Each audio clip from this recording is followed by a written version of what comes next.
Hi hello friends, welcome back to Mr Mrs Lakshmi Arun vlogs. ಎಲ್ಲರೂ ತುಂಬಾ ಚೆನ್ನಾಗಿದ್ದೀರಾ ಅಂತ ಭಾವಿಸ್ತಾ ಈ ವ್ಲಾಗ್ನ ಶುರು ಮಾಡ್ತಿದ್ದೀನಿ. ನಮ್ಮ ಡೇ ದಿನಾಗಲೂ ಸ್ಟಾರ್ಟ್ ಆಗೋದು ನಮ್ಮ ಮನೇಲಿರೋವಂಥ ಕ್ಯೂಟ್ ಅಲಾರಮ್ಮಿಂದ. ಅದು ನಮ್ಮ ಸಾತ್ವಿಕ್ ಪುಟ.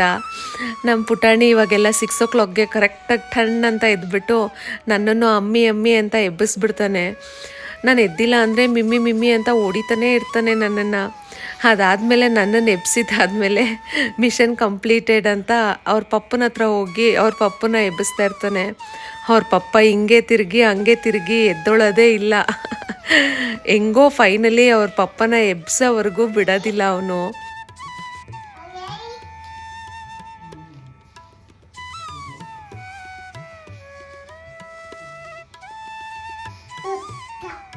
ಮಕ್ಕಳು ಟಾಡ್ಲರ್ಸ್ ಆದಾಗ ಅವರು ತುಂಬಾ ಚೇಷ್ಟೆ ಮಾಡೋದಕ್ಕೆ ಕಲ್ತ್ಕೊಂಡ್ಬಿಡ್ತಾರೆ. ಹೋಗ್ತಾ ಹೋಗ್ತಾ ತಲೆನೋವು ಕೂಡ ತುಂಬ ಜಾಸ್ತಿ ಆಗುತ್ತೆ. ಬಟ್ ಅವರು ಅಷ್ಟು ಕ್ಯೂಟಾಗಿ ಮಾಡ್ತಾರಲ್ಲ, ಆ ಕ್ಯೂಟ್ನೆಸ್ನ ನೋಡಿ ಎಷ್ಟೇ ಕೋಪ ಬಂದರೂ ಹಾಗೆ ಪಟ್ಟಂತ ಕರ್ಗೋಗ್ಬಿಡುತ್ತೆ. ಅವನ ಜೊತೇಲಿ ಒಂಥರ ಏನೋ ಬೆಳಗ್ಗೆ ಸ್ಟಾರ್ಟ್ ಮಾಡೋದು ಒಂಥರ ಫ್ರೆಶ್ ಫೀಲ್ ಕೊಡುತ್ತೆ. ನೀವು ಮಕ್ಕಳು ಜಾಸ್ತಿ ಹಠ ಮಾಡಿದಾಗ ಏನು ಮಾಡ್ತೀರಾ ಕಮೆಂಟ್ ಮೂಲಕ ತಿಳಿಸಿ. ಸಿಟ್ಟು ಬರುತ್ತಾ ಅಥವಾ ಮತ್ತೆ ಆ ಮುದ್ದು ಮುಖನ ನೋಡಿ ಕರ್ಗೋಗ್ಬಿಟ್ಟು ಸ್ಟಾಪ್ ಆಗಿಬಿಡ್ತೀರಾ ಅಂತ. ನಾನು ಆ್ಯಕ್ಚುಲಿ ಬುಧವಾರ ಸಂತೆ ಇರೋದೇ ಮರ್ತೋಗ್ಬಿಟ್ಟು ಅಪ್ಪ ಅಮ್ಮಂಗೆ ತರಕಾರಿನ ಕೊಟ್ಟು ಕಳಿಸ್ಬೇಕು ಅಂತ ಹೇಳಿ ಆನ್ಲೈನಿಂದ ಆರ್ಡ್ರ್ ಮಾಡಿದೆ. ಎಲ್ಲ ಐಟಮು ತುಂಬ ಚೆನ್ನಾಗಿತ್ತು. ಬಟ್ ನೋಕೋಲ್ ಮಾತ್ರ ಸ್ವಲ್ಪ ಮುತ್ತೋಗಿರೋ ಥರದ್ದು ಕೊಟ್ಟು ಕಳಿಸಿದ್ರು. ತುಂಬಾ ಬೇಜಾರಾಯಿತು. ಆಮೇಲೆ ನೆನಪಾಯಿತು ಇವತ್ತು ಸಂತೆ ಇತ್ತಲ್ವ, ಫ್ರೆಶ್ಶಾಗಿ ಹೋಗಿ ಅಲ್ಲೇ ತೊಗೊಂಬಂದಿರ್ಬೋದಾಗಿತ್ತು ಅಂತ. ಇನ್ನು ನಾನ್ ವೆಜ್ ತಿಂದಿರಲಿಲ್ಲ ಅಲ್ವಾ ಭಾನುವಾರ, ಅದಕ್ಕೇ ಇವತ್ತು ಫಿಶ್ ಸಾಂಬಾರು ಮಾಡಿದ್ವಿ. ಸೊ ಸಂಜೆ ಚಿನ್ನು ಅಪ್ಪ ಅಮ್ಮಂಗೆ ತರಕಾರಿನೂ ಊಟ ಕೊಟ್ಬಿಟ್ಟು ಬರೋಕ್ಕಂತ ಹೋದರು. ಪೌರ್ಣಮಿ ದಿನ ಹಸುಗಳಿಗೆ ತಿಂಡಿ ಕೊಡೋಕ್ಕಂತ ಹೋಗಿದ್ದ ಜಾಗದಲ್ಲಿ ಹೆಲ್ಮೆಟ್ ಮರ್ತು ಬಂದುಬಿಟ್ಟು 2 ದಿವಸದಿಂದನೂ ಹೆಲ್ಮೆಟೇ ತೊಗೊಬರೋದಕ್ಕಾಗಲಿಲ್ಲ. ಹೋಗಿ ನೋಡ್ಕೊಂಬಂದ್ರು ಕೂಡ ಅವರು ಇರಲಿಲ್ಲ ಯಾರೂ. ಅದು ಯಾವಾಗ ತೊಗೊಬರೋದಕ್ಕೆ ಟೈಮ್ ಬರುತ್ತೋ ಅಂತ ಯೋಚನೆ ಆಗೋಗ್ಬಿಟ್ಟಿದೆ. ಹೀಗೆ ಎಲ್ಲಾದರೂ ಒಂದು ವಸ್ತುನ ಬಿಟ್ಬಿಟ್ಟು ಬಂದರೆ ಅದನ್ನು ನೆನಪು ಮಾಡ್ಕೊಳ್ಳೋದಕ್ಕೆ ಇನ್ನೊಂದು 2 ದಿವಸ ಟೈಮ್ ಆಗುತ್ತೆ. ಯಾಕೆ ಅಂತ ಹೇಳಿದ್ರೆ ನಮ್ಮ ಮನೆಯವ್ರಿಗೆ ಫಸ್ಟೇ ಮರವು, ಇನ್ನು ನನಗೆ ಡೆಲಿವರಿ ಆದಮೇಲೆ ಮರವು ಸ್ಟಾರ್ಟ್ ಆಗೋಗ್ಬಿಟ್ಟಿದೆ. ಸೊ ಇಬ್ಬರು ಹಿಂಗಿರೋವಾಗ ಹೆಂಗೆ ನೆನಪಾಗುತ್ತೆ ಹೇಳಿ. ಸೀರಿಯಸ್ಲಿ ಇದನ್ನು ನೆನೆಸ್ಕೊಂಡವಾಗೆಲ್ಲ ಭಯ ಆಗುತ್ತೆ, ಒಬ್ಬರನ್ನ ಒಬ್ಬರು ಯಾವಾಗ ಮರ್ತೋಗ್ತೀವೋ ಅಂತ. ನಿಮಗೂ ಡೆಲಿವರಿ ಆದಮೇಲೆ ಈ ರೀತಿ ಏನಾದರೂ ಮರವು ಕಾಡಿದೆಯಾ?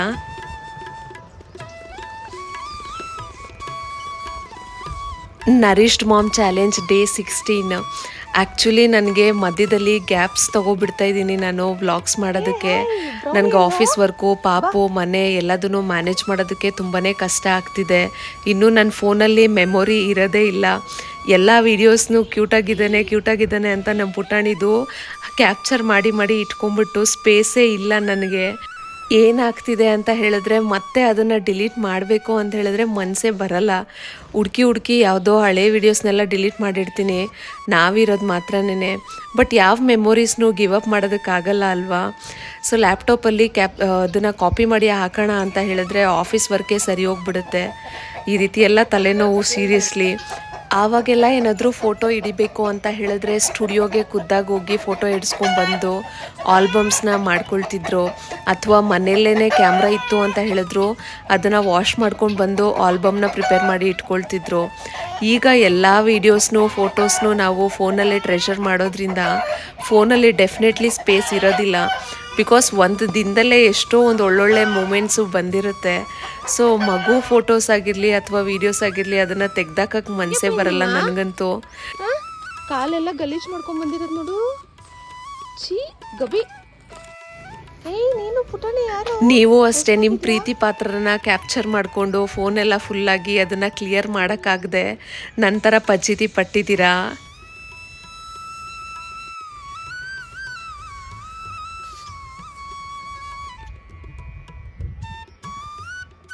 ಇನ್ನು ವಿಡಿಯೋ ಬಿಗಿನಿಂಗಲ್ಲಿ ಹೇಳ್ದಂಗೆ ಅದು ನಿನ್ನೆ ಕತೆ ಆಯಿತು ಅಂತ ಹೇಳಿದ್ರೆ ಇದು ಥರ್ಸ್ಡೇ ಮಾರ್ನಿಂಗ್. ಇವತ್ತು ಸಂಕಷ್ಟಹರ ಚತುರ್ಥಿ.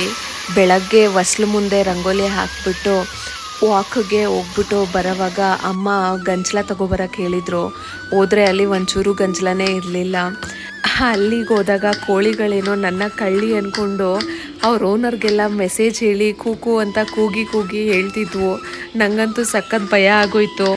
ಅಕ್ಕಪಕ್ಕದವರೆಲ್ಲ ತೊಗೊಂಡು ಹೋಗ್ಬಿಟ್ಟಿದ್ರು ಅನಿಸುತ್ತೆ. ನನಗೆ ಗಂಜಲನೇ ಸಿಕ್ಕಲಿಲ್ಲ. ಸರಿ ಅಂತ ಹೇಳಿ ಬ್ರೌನಿ ಬ್ಲ್ಯಾಕಿನೋ ಜೊತೇಲಿ ಸಿಕ್ಕಿದ್ರು. ಅವ್ರ ಹತ್ರ ಮಾತಾಡಿಸ್ಕೊಂಡು ಹಾಗೆ ಮನೆಗೆ ಬಂದಾಯಿತು. ನಮ್ಮ ಪುಟಾಣಿ ಎಷ್ಟು ಬೇಗ ಎದ್ದಿರ್ತಾನೆ ಅಂತ ಹೇಳಿದ್ರೆ ಅವ್ರ ಪಪ್ಪಂಗೆ ಸ್ವಲ್ಪ ಟಾರ್ಚರ್ ಆಗೋಗ್ಬಿಟ್ಟಿದೆ. ಯಾಕೆ ಅಂತ ಹೇಳಿದ್ರೆ ನಾನು ಕುಕ್ ಮಾಡೋದಕ್ಕೆ ಮತ್ತು ಬೇರೆ ಎಲ್ಲ ಕೆಲಸ ಮಾಡ್ಕೊಳ್ಳೋದಕ್ಕೂ ಸ್ವಲ್ಪ ಫ್ರೀಡಮ್ ಬೇಕು ಅಲ್ವಾ. ಆವಾಗವರೆಗೂ ಅವರು ಅವನ್ನ ಮ್ಯಾನೇಜ್ ಮಾಡ್ಕೊಳ್ಬೇಕು. ನಾನು ಹೋಗಿ ತಗೊಂಡ್ಮೇಲೆ ಅವರು ಸ್ನಾನಕ್ಕೆ ಹೋಗೋಕ್ಕಾಗತ್ತೆ. ಸೊ ನಾನು ಇವತ್ತು ಹೆಲ್ದಿ ಡ್ರಿಂಕ್ಸಲ್ಲಿ ಏನೂ ಕುಡಿತಿಲ್ಲ. ಇವತ್ತು ಸಂಕಷ್ಟಹಾರ ಚತುರ್ಥಿ ಇರೋದ್ರಿಂದ ಒಂದು ಹೊತ್ತು ಉಪವಾಸ ಇರ್ತೀನಿ. ಇನ್ನು ಇವತ್ತು ಸಂಜೆ ಮದುವೆ ಬೇರೆ ಇದೆ. ಸೊ ಅದಕ್ಕೆ ಬೇರೆ ಹೋಗಬೇಕು. ನಮ್ಮ ಮನೆಯವ್ರಿಗೆ ಮಾತ್ರನೇ ಬ್ರೇಕ್ಫಾಸ್ಟು ಮತ್ತು ನಾನು ಮಧ್ಯಾಹ್ನ ಒನ್ ಟೈಮ್ ಊಟ ಮಾಡ್ಕೊಳ್ತೀನಿ ಅಲ್ವಾ. ಅಮ್ಮ ಕೂಡ ಆಲ್ರೆಡಿ ಗಂಜಿ ಕುಡ್ಕೊಂಡಿದ್ದಾರೆ. ಅವ್ರಿಗೆ ಮಧ್ಯಾಹ್ನದ ಊಟನೇ ಆಗುತ್ತೆ. ಅದಕ್ಕೆ ಇವತ್ತು ಸಿಂಪಲ್ಲಾಗಿ ಪೀಸ್ ಪುಲಾವು ಸೋಯಾ ಚಂಕ್ಸ್ ಹಾಕ್ಬಿಟ್ಟು ಮಾಡಿಕೊಂಡೆ. ನಮ್ಮ ಪುಟಾಣಿನೂ ತಿಂತಾನೆ ಇದನ್ನು. ಇವತ್ತಿನ ಸ್ಕಿನ್ ಕೇರಲ್ಲಿ ನಾನು ಯೂಸ್ ಮಾಡ್ತಿರೋದು ಸ್ಯಾಂಡಲ್ವುಡ್ ಪೌಡರು ಮತ್ತು ರೋಸ್ ವಾಟರ್ ಫೇಸ್ ಪ್ಯಾಕು. ನಾವು ಸ್ಯಾಂಡಲ್ವುಡ್ ಪೌಡರ್ನ ಅಂಗಡೀಲಿ ಕೇಳಿದ್ರೇ ಸಿಕ್ಬಿಡುತ್ತೆ. ನಿಮ್ಮ ಹತ್ರ ಏನಾದರೂ ಗಂಧದ ಚಕ್ಕೆ ಇತ್ತು ಅಂತ ಹೇಳಿದ್ರು ಕೂಡ ಅದನ್ನು ತೆಗೆದ್ಬಿಟ್ಟು ರೋಸ್ ವಾಟರ್ ಬಳಸ್ಕೊಂಡು ಕೂಡ ಮಾಡ್ಬೋದು. ನನ್ನ ಹತ್ರ ಇಲ್ಲ. ಬಂಜಾರ ಸ್ಯಾಂಡಲ್ವುಡ್ ಪೌಡರು ಅಂಗಡೀಲಿ ಕೇಳಿದ್ರೇ ಸಿಕ್ಬಿಡುತ್ತೆ. ಸೊ ಅದನ್ನು ತಗೊಂಡಿದ್ದೀನಿ. 1/2 ಸ್ಪೂನ್ ಸ್ಯಾಂಡಲ್ವುಡ್ ಪೌಡರ್ಗೆ ಒಂದು 5 to 6 ಡ್ರಾಪ್ಸು ರೋಸ್ ವಾಟರ್ ಹಾಕ್ಕೊಂಡು ಮಿಕ್ಸ್ ಮಾಡಿ ಅದನ್ನು ಸ್ಕಿನ್ ಮೇಲೆ ಅಪ್ಲೈ ಮಾಡಬೇಕು. ಅಪ್ಲೈ ಮಾಡಿ ಅಟ್ಲೀಸ್ಟು 15 to 20 ಮಿನಿಟ್ಸ್ ಬಿಟ್ಟು ಅದು ಡ್ರೈ ಆದಮೇಲೆ ಕೋಲ್ಡ್ ವಾಟರಿಂದ ವಾಶ್ ಮಾಡಬೇಕು. ಈ ರೀತಿ ನಾವು ವೀಕ್ಲಿ ಟ್ವೈಸ್ ಮಾಡ್ಬೋದು. ಈ ರೀತಿ ಮಾಡೋದ್ರಿಂದ ಇದರಲ್ಲಿ ಶ್ರೀಗಂಧ ಇರುತ್ತಲ್ವ, ನಮ್ಮ ಸ್ಕಿನ್ನಲ್ಲಿ ಏನಾದರೂ ಬ್ಯಾಕ್ಟೀರಿಯಾ ಇತ್ತು ಅಂತ ಹೇಳಿದ್ರೆ ಆ್ಯಂಟಿ ಬ್ಯಾಕ್ಟೀರಿಯಲ್ ಆಗಿ ಕೂಡ ಇದು ವರ್ಕ್ ಮಾಡುತ್ತೆ. ಮತ್ತು ಸ್ಕಿನ್ನಲ್ಲಿ ಏನಾದರೂ ಪಿಂಪಲ್ಸ್ ಆಗಿದ್ರೂ ಕೂಡ ಅದನ್ನು ಬೇಗ ಡ್ರೈ ಮಾಡಿ ಬ್ಲ್ಯಾಕ್ ಡಾಟ್ಸು ಮತ್ತು ಸ್ಪಾಟ್ಸ್ ಬಂದಿರುತ್ತಲ್ಲ ಅದನ್ನು ಸೂದನ್ ಮಾಡೋದಕ್ಕೆ ಇದು ಹೆಲ್ಪ್ ಮಾಡುತ್ತೆ. ಇನ್ನು ಸ್ಯಾಂಡಲ್ವುಡ್ ಬಂದು ಸೂದಿಂಗ್ ಎಫೆಕ್ಟ್ ಕೊಡುತ್ತೆ. ಅಂದರೆ ಸ್ಕಿನ್ ಏನಾದರೂ ಸನ್ಬರ್ನ್ ಆಗಿತ್ತು ಅಂತ ಹೇಳಿದ್ರೆ ಅಥವಾ ತುರ್ಕೆ ಏನಾದರೂ ಬಂದಿದ್ದರೆ ಈ ರೀತಿ ಅಪ್ಲೈ ಮಾಡ್ಕೊಳ್ಳೋದು ಸ್ಕಿನ್ನಿಗೆ ತುಂಬಾ ಕೂಲಿಂಗ್ ಎಫೆಕ್ಟ್ ಕೊಡುತ್ತೆ. ಡೆಫಿನೆಟ್ಲಿ ನಿಮ್ದೇನಾದರೂ ಆಯಿಲಿ ಸ್ಕಿನ್ ಆಗಿದ್ದರೆ ಈ ಪ್ಯಾಕ್ನ ನೀವು ಹಚ್ಕೊಳ್ಳೋದ್ರಿಂದ ಸ್ಕಿನ್ನಲ್ಲಿ ಜಾಸ್ತಿ ಏನಾದರೂ ಎಕ್ಸೆಸಿವ್ ಆಯಿಲ್ ಇತ್ತು ಅಂತ ಹೇಳಿದ್ರೆ ಅದನ್ನು ಹೀರ್ಕೊಂಡು ಪೋರ್ಸ್ನ ಕೂಡ ಇದು ಕ್ಲೀನ್ ಮಾಡುತ್ತೆ. ಇದರಿಂದ ನಮ್ಮ ಸ್ಕಿನ್ನು ಕೂಡ ಕಾಂತಿಯುತವಾಗಿ ಕಾಣಿಸೋದಕ್ಕೆ ಹೆಲ್ಪ್ ಆಗುತ್ತೆ. ಇನ್ನು ಡೆಫಿನೆಟ್ಲಿ ಇದು ಆ್ಯಂಟಿ ಏಜಿಂಗ್ ಆಗಿ ಕೂಡ ವರ್ಕ್ ಮಾಡುತ್ತೆ. ವ್ರಿಂಕಲ್ಸ್ನ ಕಡಿಮೆ ಮಾಡುತ್ತೆ ಮತ್ತು ಇನ್ಸ್ಟೆಂಟ್ ಗ್ಲೋ ಕೊಡೋದಕ್ಕೆ ಎಲ್ಲಾದರೂ ನೀವು ಹೊರಗಡೆ ಹೋಗ್ತಿದ್ದೀರಾ ಅಂತ ಹೇಳಿದ್ರೆ ಈ 15 ಮಿನಿಟ್ಸ್ ಫೇಸ್ ಪ್ಯಾಕ್ನ ಹಾಕ್ಕೊಂಡು ನೀವು ವಾಶ್ ಮಾಡ್ಕೊಳ್ಳೋದ್ರಿಂದ ನಿಮ್ಮ ಸ್ಕಿನ್ನು ಕೂಡ ಇನ್ಸ್ಟೆಂಟಾಗಿ ಬ್ರೈಟಾಗಿ ಕಾಣಿಸುತ್ತೆ. ಸೊ ನೀವು ಫ್ರೆಶ್ ಆಗಿ ಕೂಡ ಕಾಣಿಸ್ತೀರಾ. ಹಿಂಗೆ ನಾ ಟಿವಿ ನೋಡೋದು ನೀವು ಮಾ ಎದ್ದೋಳಿ ಅಮ್ಮ.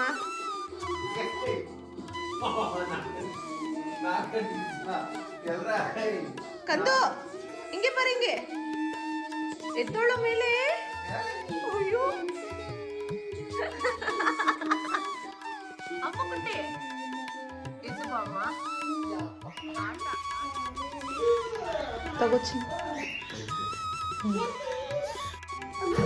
ನಮ್ಮ ಪುಟಾಣಿ ಹತ್ರ ರಂಗೋಲಿ ಹಾಕೋಕ್ಕೂ ಬೇಜಾರು. ಯಾಕೆ ಅಂತ ಹೇಳಿದ್ರೆ ಎಷ್ಟೇ ದೊಡ್ಡ ರಂಗೋಲಿ ಹಾಕಿರಲಿ ಚಿಕ್ಕ ರಂಗೋಲಿ ಹಾಕಿರಲಿ ಅವನು ಹೊಸದಾಗಿ ಒಂದು ಆಟ ಕಲ್ತ್ಕೊಂಡ್ಬಿಟ್ಟಿದ್ದಾನೆ.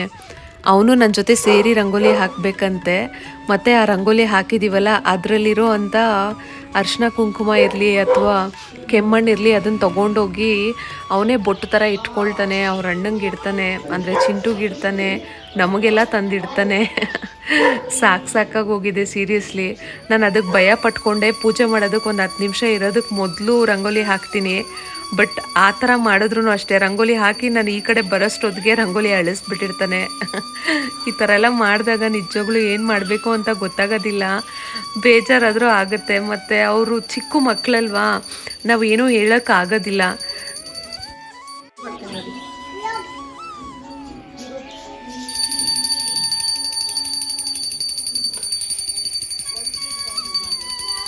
ಇನ್ನು ಸಂಕಷ್ಟಹಾರ ಚತುರ್ಥಿ ಪೂಜೆ ಮಾಡೋದು ತುಂಬಾ ಶ್ರೇಷ್ಠ. ಹೆಸರೇ ಹೇಳಂಗೆ ಸಂಕಷ್ಟ ಅಂತ ಹೇಳಿದ್ರೆ ತೊಂದರೆ, ಹರ ಅಂತ ಹೇಳಿದ್ರೆ ಅರಸೋನು. ಜೀವನದಲ್ಲಿ ಬರೋವಂಥ ಎಲ್ಲ ಅಡೆತಡೆಗಳನ್ನ ನಿವಾರಿಸ್ಲಿ ಅಂತ ಹೇಳಿಬಿಟ್ಟು ಗಣಪತಿಗೆ ಈ ಪೂಜೆನ ನಾವು ಮಾಡ್ತೀವಿ. ಬೇರೆಲ್ಲ ಗಣಪತಿ ಪೂಜೆಗಳಿಗಿಂತ ಇದು ತುಂಬಾ ಭಿನ್ನ ಅಂತ ಹೇಳ್ಬೋದು. ಯಾಕೆ ಅಂತ ಹೇಳಿದ್ರೆ ಇಲ್ಲಿ ರಾತ್ರಿ ಚಂದ್ರನ ದರ್ಶನದ ನಂತರನೇ ಈ ವ್ರತ ಪೂರ್ತಿ ಆಗೋದು. ಈ ದಿನ ಉಪವಾಸ ಪೂರ್ತಿ ದಿನ ಇರೋರು ಇರ್ತಾರೆ, ಬಟ್ ಒಂದು ಹೊತ್ತು ಉಪವಾಸ ಇರೋರು ಕೂಡ ಇರ್ತಾರೆ. ಆ್ಯಕ್ಚುಲಿ ನಾನು ಒಂದು ಹೊತ್ತೇ ಉಪವಾಸ ಇರೋದು.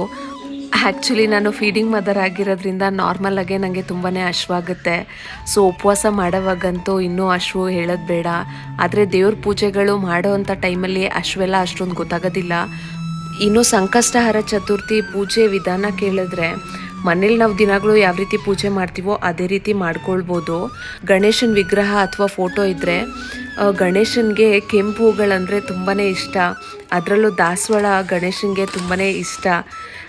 ಆ ಹೂವನ್ನು ಇಟ್ಟು ಅಥವಾ ಕೆಂಪು ರೋಸು ಅದನ್ನೆಲ್ಲ ಬಳಸ್ಕೊಂಡು ಮತ್ತು ಗರಿಕೆ ಅತ್ಯಂತ ಮುಖ್ಯವಾಗಿರೋದು ಅದನ್ನೆಲ್ಲ ಇಟ್ಟು ನಿಮಗೆ ನೈವೇದ್ಯಕ್ಕೆ ಕೈಯಲ್ಲಿ ಆಯಿತು ಅಂತ ಹೇಳಿದ್ರೆ ಕಡುಬು ಅಥವಾ ಮೋದಕ, ಇಲ್ಲ ಅಂತ ಹೇಳಿದ್ರೆ ಯಾವುದಾದ್ರೂ ಒಂದು ಹಣ್ಣಿಟ್ಟು ದೀಪ ಧೂಪ ಗಂಧ ಮತ್ತು ಅಕ್ಷತೆಯಿಂದ ಪೂಜೆ ಮಾಡಿ ನೈವೇದ್ಯ ಕೊಟ್ಟರೆ ಪೂಜೆ ಕಂಪ್ಲೀಟ್ ಆಗುತ್ತೆ. ಈ ರೀತಿ ಸಂಕಷ್ಟಹರನ್ನ ನಾವು ಪ್ರಾರ್ಥನೆ ಮಾಡ್ತಾ ಈ ಪೂಜೆನ ಮಾಡೋದ್ರಿಂದ ನಮಗೆ ಇರೋ ಅಂಥ ಕಷ್ಟಗಳೆಲ್ಲ ನಿವಾರಣೆ ಆಗುತ್ತೆ ಅನ್ನೋದು ಒಂದು ನಂಬಿಕೆ.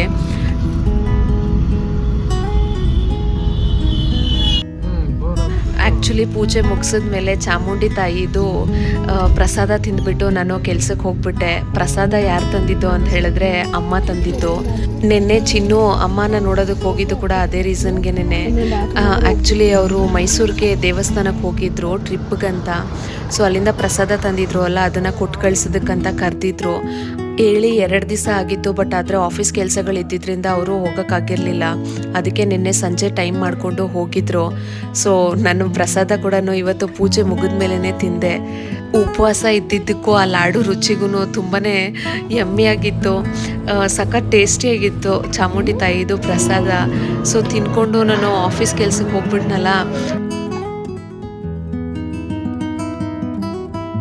ಇನ್ನು ಆಫೀಸ್ ಕೆಲಸ ಬೇಗ ಮುಗಿಸ್ಕೊಂಡು ಮಧ್ಯಾಹ್ನನೇ ಬಂದ್ಬಿಟ್ಟೆ. ವರ್ತೂರಲ್ಲಿ ಮದುವೆ ಇದ್ದಿದ್ದರಿಂದ ನಾವು ಬೇಗನೆ ಹೊರಡಬೇಕಾಗಿತ್ತು. ತುಂಬಾ ದೂರ ಇರುತ್ತೆ, ಮದುವೆಗೆ ಟ್ರಾವೆಲ್ ಮಾಡಿ ಕತ್ಲೇಲಿ ಬರೋದು ಲೇಟ್ ಆಗಿಬಿಡುತ್ತೆ ಅಂತ. ನಮ್ಮ ಮನೆಯವರಂತೂ ಇನ್ನು ರೋಡುದ್ದಕ್ಕೂ ಬೈಕೊಂಡು ಬರ್ತಾರೆ, ಕತ್ಲೇಲಿ ಡ್ರೈವ್ ಮಾಡೋದು ಕಷ್ಟ ಅಂತ ಹೇಳಿ. ಸೊ ಹೆಂಗೋ ಫೈನಲಿ ಬಂದು ರೀಚ್ ಆಗಿಬಿಟ್ವಿ.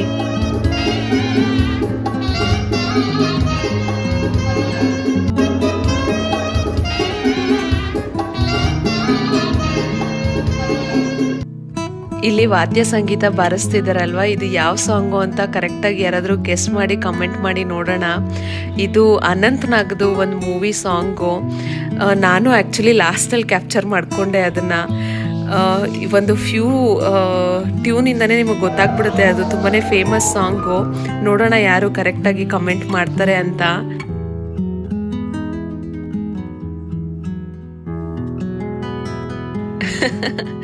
ವಿಚಾರ ಏನು ಅಂತ ಹೇಳಿದ್ರೆ, ಮಗು ಆಗಕ್ಕೆ ಮೊದಲು ಕೂಡ ಎಲ್ಗಾದ್ರೂ ಹೊರಗಡೆ ಹೋಗಬೇಕು ಅಂತ ಹೇಳಿದ್ರೆ ನಾನೇ ಲೇಟಾಗಿ ಹೋಗ್ತೀನಿ ರೆಡಿಯಾಗಿ ಅಂತ ನಮ್ಮ ಮನೆಯವರು ಕಂಪ್ಲೇಂಟ್ ಮಾಡ್ತಿದ್ರು. ಇವಾಗ ಮಗು ಆದಮೇಲೆನೂ ನಾನು ಎಷ್ಟೇ ಬೇಗ ರೆಡಿ ಆದರೂ ನಮ್ಮ ಪುಟಾಣಿ ನಾನು ರೆಡಿ ಮಾಡಿ ಕರ್ಕೊಂಡು ಹೋಗಬೇಕು ಅಂತ ಹೇಳಿದ್ರೆ ನಾನೇ ಲೇಟಾಗಿ ರೆಡಿಯಾಗಿ ಹೋಗ್ತೀನಿ. ಅದು ಹೆಂಗೆ ಅಂತ ಗೊತ್ತಾಗ್ತಿಲ್ಲ. ನಾನು ಎಷ್ಟೇ ಫಾಸ್ಟಾಗಿ ರೆಡಿ ಆದರೂ ನಾನೇ ಲೇಟಾಗಿ ರೆಡಿ ಆಗಿರ್ತೀನಿ. ಅಮ್ಮನೂ ಒಂದು ಕಡೆ ಕಂಪ್ಲೇಂಟ್ ಮಾಡ್ತಿರ್ತಾರೆ, ಚಿನ್ನೂ ಒಂದು ಕಡೆ ಕಂಪ್ಲೇಂಟ್ ಮಾಡ್ತಾ ಇರ್ತಾರೆ. ಯಪ್ಪ, ಈ ಕಡೆ ಹೊರ್ಗಡೆ ಎಲ್ಲಾದರೂ ಹೋಗಬೇಕು ಅಂತ ಹೇಳಿದ್ರೆ ಈ ಮಾತುಗಳು ಕೇಳಬೇಕಲ್ಲ, ಅದಕ್ಕೇ ಬೇಜಾರಾಗುತ್ತೆ. ನಿಮ್ಮ ಮನೇಲಿ ಈ ಥರ ನೀವೇ ಲೇಟಾಗಿ ರೆಡಿಯಾಗಿ ಹೋಗ್ತೀರಾ, ಇಲ್ಲಾಂದರೆ ನಿಮ್ಮ ಮನೇಲಿರೋರು ಸುಮ್ಮನೆ ನೀವೇ ಲೇಟು ಅಂತ ಕಂಪ್ಲೇಂಟ್ ಮಾಡ್ತಾರಾ?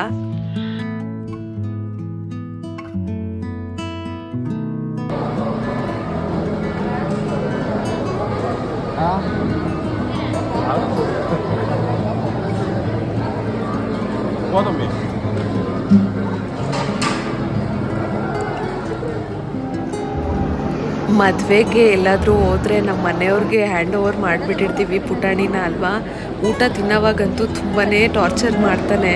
ಇನ್ನೂ ಒಂದು ಟಿಪ್ ಏನು ಅಂತ ಹೇಳಿದ್ರೆ, ನಿಮ್ಮ ಹತ್ರ ಸಣ್ಣ ಮಕ್ಕಳಿದ್ದಾರೆ ಅಂತ ಹೇಳಿದ್ರೆ ಊಟಕ್ಕೆ ಎಲ್ಲಾದರೂ ಹೊರಗಡೆ ಕೂತ್ಕೊಳ್ಳೋವಾಗ ನೀವು ಫಸ್ಟ್ ಸೀಟಲ್ಲಿ ಕೂತ್ಕೊಳ್ಳೋದು ತುಂಬಾ ಬೆಸ್ಟು. ಯಾಕೆ ಅಂತ ಹೇಳಿದ್ರೆ ಅಕ್ಕಪಕ್ಕ ಇರೋರನ್ನ ಡಿಸ್ಟರ್ಬ್ ಮಾಡೋದಿಲ್ಲ. ಇನ್ನು ನಮ್ಮ ಪುಟಾಣಿ ಊಟ ಮಾಡೋವಾಗ ಅವ್ರ ಪಪ್ಪ ಅವನಿಗೆ ತಿನ್ಸೋದಿರಲಿ ಅವನೇ ಅವ್ರ ಪಪ್ಪಂಗೆ ತಿನ್ನಿಸ್ತಾ ಇದ್ದ. ಎಷ್ಟು ಲವ್ ಅವನಿಗೆ ಅವ್ರ ಪಪ್ಪನ ಮೇಲೆ ಅನ್ನಿಸ್ತಾ ಇತ್ತು. ನಾನು ಆ ಸೀರೆ ಉಟ್ಕೊಂಡು ನಡೆಯೋದೇ ಕಷ್ಟ, ಅದರಲ್ಲಿ ಅವನ್ನ ಇಟ್ಕೊಂಡಂತೂ ಸತ್ಯವಾಗ್ಲೂ ಆಗೋದಿಲ್ಲ. ಅದಕ್ಕೆ ಪಾಪ ಅವರು ಕೊಟ್ಬಿಡ್ತೀನಿ. ಒಂದ್ಸತಿ ಬೇಜಾರಾಗುತ್ತೆ, ಪಾಪ ಅವರು ಸಮಾಧಾನವಾಗಿ ಹೊರಗಡೆ ಹೋದಾಗ ಊಟನೂ ಮಾಡೋಕ್ಕಾಗಲ್ಲ ಅಂತ. ಅದಕ್ಕೆ ನಾನು ಅರ್ಜೆಂಟಾಗಿ ಊಟ ತಿಂದ್ಬಿಟ್ಟು ಪಾಪುನ ಎತ್ಕೊಂಡ್ಬಿಡ್ತೀನಿ. ಸೊ ಅವ್ರು ಆಮೇಲೆ ಸಮಾಧಾನವಾಗಿ ಊಟ ತಿನ್ನಲಿ ಅಂತ. ಸೊ ಅವನು ನಮ್ಮಿಬ್ಬರು ಮಗ ಆಗಿರೋದ್ರಿಂದ ಒಬ್ರಿಗೊಬ್ರು ಬಿಟ್ಕೊಟ್ಟು ಹೋಗಲೇಬೇಕು ಅಲ್ವಾ. ನಮ್ಮ ಮನೆಯವ್ರು ಹೇಳ್ತಾ ಇರ್ತಾರೆ ಪದೇ ನೀನು 9 ತಿಂಗಳು ಹೊಟ್ಟೆಲಿ ಇಟ್ಕೊಂಡು ಎತ್ತೆ ಮಗುನ ನಾನು 1.5 ವರ್ಷದಿಂದ ಕೈಯಲ್ಲೇ ಇಟ್ಕೊಂಡು ಅಲ್ಲಿ ಇಲ್ಲಿ ಸುತ್ತಾ ಇದ್ದೀನಿ ಅಂತ. ಅವ್ರಿಗಾದ್ರೂ ಕೈಯೆಲ್ಲ ಎಕ್ಸ್ಚೇಂಜ್ ಮಾಡ್ಕೊಳ್ಳೋ ಅಂಥ ಆಪ್ಷನ್ ಇದೆ, ನಮ್ಗೆ ಆ ಆಪ್ಷನ್ ಇಲ್ಲ ಅಲ್ವಾ.